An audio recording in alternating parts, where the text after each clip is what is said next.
अरे मोहित जी, क्या कहेंगे? कांग्रेस वाले आरजेडी वाले मोदी जी की मां को गाली दे रहे हैं, बताइए। देखिए, पहली बात तो ये है कि अगर कोई भी ये दिखा दे कि वो कांग्रेस पार्टी का सदस्य है, तो आप मुझे ये बता दीजिए कि किसने कहा कि वो कांग्रेस पार्टी का सदस्य है। और जब राहुल गांधी वहां से आगे निकल गए, उसके बाद उस व्यक्ति ने मंच पर चढ़कर, ना तो उसे किसी ने बुलाया, ना उसे किसी ने कहा कि तू आकर यहाँ पर बोल।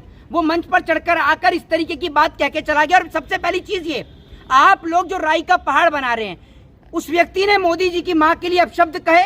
मैंने बिल्कुल कहा कि भाई ऐसे व्यक्ति की बात से मैं नहीं, पूरा देश सहमति नहीं दर्ज करता। ऐसे व्यक्ति को उठाकर जेल में डाल देना चाहिए, वो जेल के अंदर कैद है। लेकिन मुझे ये समझ में नहीं आ रहा कि मोदी जी जो कहते हैं कि ये पूरा देश मेरा घर परिवार है, इस परिवार के लिए, इस देश के लिए मैंने अपने परिवार को छोड़ दिया, तो उस वक्त नरेंद्र मोदी जी के गले में कौन सा फेविकॉल अटका था, कौन सी कंपनी का फेविकॉल अटका था जब मणिपुर में महिलाओं को निर्वस्त्र किया गया? एक सवाल। दूसरा ये कि जब बिल्किस बानो के बलात्कारियों को छोड़ा गया, तब मोदी जी के गले में कौन सा फेविकॉल अटका था? ये दूसरा सवाल। तीसरी बात ये, जब भाजपा का नेता मनोहर लाल धाकड़ सड़कों पर रासलीला नचा रहा था, तब मोदी जी की महिला विंग कहाँ थी? आज मोदी जी की महिला विंग भी इकट्ठी हो गई ना, उस वक्त पर मोदी जी की महिला विंग कहाँ थी? बिल्किस बानो के मुद्दे पर, मनोहर लाल धाकड़ के मुद्दे पर, कुलदीप सिंह सेंगर के मुद्दे पर, हाथरस के मुद्दे पर, क्या महिला विंग ये देखती है भाजपा की कि कहां पर भाजपा का अपराधी नहीं है वहां पर हम जाएंगे? कल या फिर सड़कों पर आएंगी, बिहार में सड़कों पर आएंगी, मैंने चक्का जाम। एक और मिलिए, इनसे भी मिलिए, इनसे भी मिलिए, ये भी भाजपा की प्रवक्ता हैं, ये भाजपा की प्रवक्ता से कम नहीं है। अभी मैंने इनसे पूछा कि उस वक्त पर आप ये बता दीजिए महिला कहाँ थी जब मनोहर लाल धाकड़ सड़कों को गंदा कर रहा था? उस वक्त पर ये महिला कहाँ थी जब हाथरस में एक बेटी के साथ बलात्कार हुआ? कुलदीप सिंह सेंगर के मामले में कहाँ थी? जरा आप बताइए, मैडम बताएंगी। मोदी जी भावुक हो गए, मोदी जी भावुक हो गए। जब मोदी जी विपक्ष की किसी महिला के लिए अपशब्द बोलते हैं, तब मोदी जी बिल्कुल भावुक नहीं होते। कभी किसी को विधवा बोलते हैं, किसी को 50 करोड़ की गर्लफ्रेंड बोलते हैं, तब मोदी जी भावुक नहीं होते, है ना? तब तो मोदी जी को अच्छा लगता होगा और इनको भी अच्छा लगता होगा सुनने में, क्योंकि ये भी तो महिला है, आपको सुनने में अच्छा लगता है। और आज मुझे एक बात बताइए, जिसने मोदी की मां को अपशब्द कहे वो जेल में है या नहीं? हाँ या ना बताओ सबके सब। बड़ी धीमी आवाज निकली हूँ। हाँ। जब वो जेल में है और सरकार मोदी की है, बिहार में भी मोदी की सरकार है, तो उठा के भैया जेल में डाल के उससे पूछो ना कि उससे ये अपशब्द किसने कहलवाए।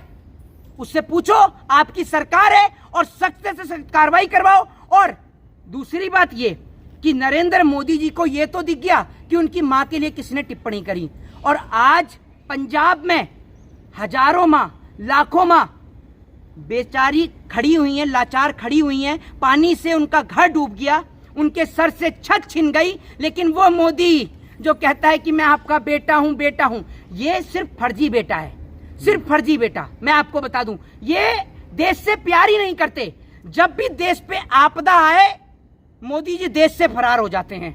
आप पहलगांव की घटना देखिए, मोदी देश में थे ही नहीं, मोदी जी विदेश से आए थे, और विदेश से आने के बाद जवाब देने के लिए बिहार पहुंचे थे। आज डूब पंजाब रहा है, संकट में उत्तराखंड है, संकट में आपका हिमाचल है, लेकिन मोदी जी पहुंच रहे हैं बिहार में रैलियां करने, वहां बिहार से जवाब दे रहे हैं। जैसे बिहार से बाढ़ के जो लोग हैं, बाढ़ से प्रभावित जो लोग हैं, उनको बिहार से मदद पहुंचाएंगे। इतने झूठे आदमी हैं।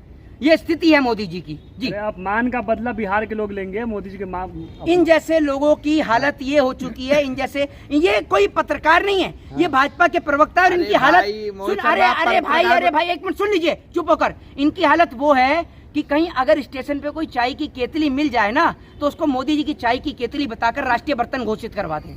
ये इनकी स्थिति हो चुकी है। ये लोग नरेंद्र मोदी जी से ये नहीं पूछते कि भाई मोदी जी, अगर किसी ने आपकी मां को अपशब्द कहे तो वो तो जेल के अंदर है, आप जेल कब जाओगे जो आपने दूसरों की मां के ऊपर टिप्पणी करी? मोदी जी ने गलत किया नहीं किया बताइए? ये महिला पत्रकार हैं, आप तो चलिए पुरुष हैं, इनसे ही पूछ लेता हूं कि मोदी जी ने जो सोनिया गांधी के लिए कहा कि 50 करोड़ की गर्लफ्रेंड, कांग्रेस की विधवा, और जो तमाम शब्द, जो सुपर्णखा वाली जो बात कही, और किसी को पे क्यों नहीं उतरते?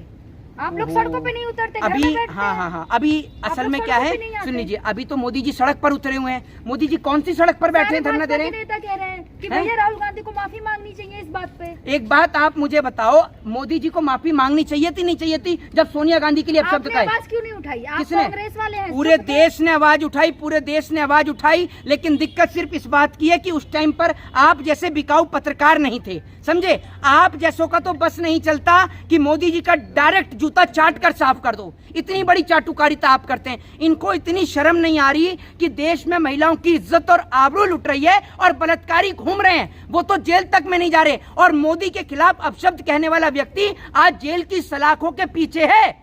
जब जाके मोदी जी इतना तांडव मचा रहे हैं, और वो मोदी जो दूसरों की मां पर अभद्र टिप्पणी करते हैं, तब ये गूंगे हो जाते हैं, इनकी आवाज नहीं निकलती। और एक भी पत्रकार के मुंह से तो आवाज निकलती है, गूंगे हो जाते तो हैं। आप भी क्या चाहते हैं, मोदी जी जेल जाए?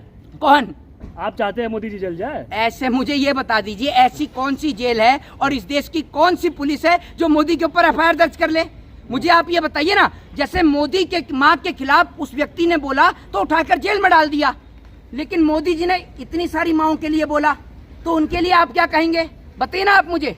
उनके लिए तो मोदी जी ने आज तक माफी नहीं मांगी, और मोदी जी ने देश की बेटियों के लिए बोल दिया खड़े होकर, बेटी बचाओ बेटी पटाओ। तो मोदी जी के दिमाग में क्या चलता है वो पूरे देश को पता है। ये आदमी एकमात्र इस देश का ऐसा आदमी है जो झूठ, छल, कपट इनके नाम पर सरकार बनाता है। बिहार बाढ़ से प्रभावित है, बिहार बेरोजगारी से प्रभावित है, बिहार के किसान प्रभावित हैं, बिहार में महिला सुरक्षित नहीं है, उसकी बात नहीं करेगा। नई नई भाई बातें ढूंढ लाएगा। उसने मुझे गाली दी, इतनी किलो गाली दी, इतनी किलो गाली दी। क्या गालियों के लिए तराजू लेकर रखता है कि तराजू से गाली? और काम ही क्यों करते हो आप ऐसे जो आप गाली खाओ? और दूसरी बात ये, मोदी जी अपनी मां से इतना प्यार करते हैं, इतना प्यार करते हैं, इतना प्यार करते हैं कि जब मोदी जी की माता जी का स्वर्गवास हुआ तो मोदी जी ने बाल ही नहीं मुंडाए। कितना प्यार है मोदी जी का अपनी मां से। वहीं अगर वोट की बात हो, लाइन में लग जाओ। मोदी जी ने अपनी बूढ़ी मां को लाइन में लगा दिया। और मोदी जी इतना प्यार करते हैं, आप ये समझिए अपनी मां से, कि मोदी जी ने खुद कहा था कि मेरी मां दूसरों के घर में बर्तन मांजा करती थी। आप क्या किया करते थे? अपना तो बता दीजिए, आप क्या करते थे? तो मोदी जी अपनी मां से बेहद प्यार करते हैं, देखा ना आपने। तभी तो मोदी जी अपनी मां को बैंक की लाइन में भी लगाते हैं। वरना एक बेटा होता तो ये कहता कि मां तू लाइन में लगेगी मेरे होते हुए, आप घर में बैठो, मैं लाइन में लगूंगा। तब तो समझ में भी आता। मोदी जी ने अपनी मां को ही लाइन में लगा दिया। जिस मां के 2-2, 3-3 बेटे हों और उसके बाद भी अगर उसकी मां को नोटबंदी की लाइन में लगना पड़ रहा है, तो क्या कहेंगे उन बेटों के लिए? अरे चुप रहो। बिहार सुन लीजिए, अरे सुन तो लीजिए। आप ये तो बता दीजिए, मोदी जी ने अपनी माँ की स्वर्गवास पर बाल क्यों नहीं मुंडाए? आप बताइए, मोदी जी के घर की सदस्य बताएंगी, बताइए बताइए। बिहार की जनता बदला लेगी इस बात का। मोदी जी अच्छा, बिहार की जनता बदला लेगी, यानी मोदी जी की माँ के जो क्या कहते हैं स्वर्गवास हुआ तो मोदी जी ने बाल मुंडन नहीं कराए, बिहार की जनता कराएगी? बताइए। अपमान का बदला लेगी बिहार की जनता। बिहार की जनता अपमान का बदला कैसे लेगी? मुझे आप ये बताइए। वोट दे के बीजेपी को लाके। अच्छा, मतलब एक बात मुझे ये बताइए, वो जो बीजेपी का नेता, ठीक है, वो सम्राट चौधरी के पिताजी मोदी जी को कहते हैं कि जमीन में गाड़ देंगे, उनका बदला कौन लेगा? सम्राट चौधरी तो उप मुख्यमंत्री है बीजेपी से। अब सम्राट चौधरी अपने पिताजी को जेल भिजवाएंगे, शकुनी चौधरी को? बताइए। ये तो गूंगे पड़ गए, सबकी आवाजें ही गायब हो गई। क्या हुआ भैया? आपको भी फेविकॉल पिलवा दिया भाजपा का, जो आपकी आवाजें नहीं निकल रही। एक पीछे कह रहा कुड़, क्या हुआ? अरे आवाज ही चली गई, हंस रहे हैं। कितना हंसी का वाक्य में मोदी जी के जो टॉपिक मोदी जी के टॉपिक बिल्कुल हास्य के ही होते हैं, तो आपका हंसना लाजमी है। जय हिंद, जय संविधान। बस मोदी जी की इतनी चाटुकारिता मत करिए सर। नहीं, मैं भी नहीं सुन सकता। बस, जय हिंद।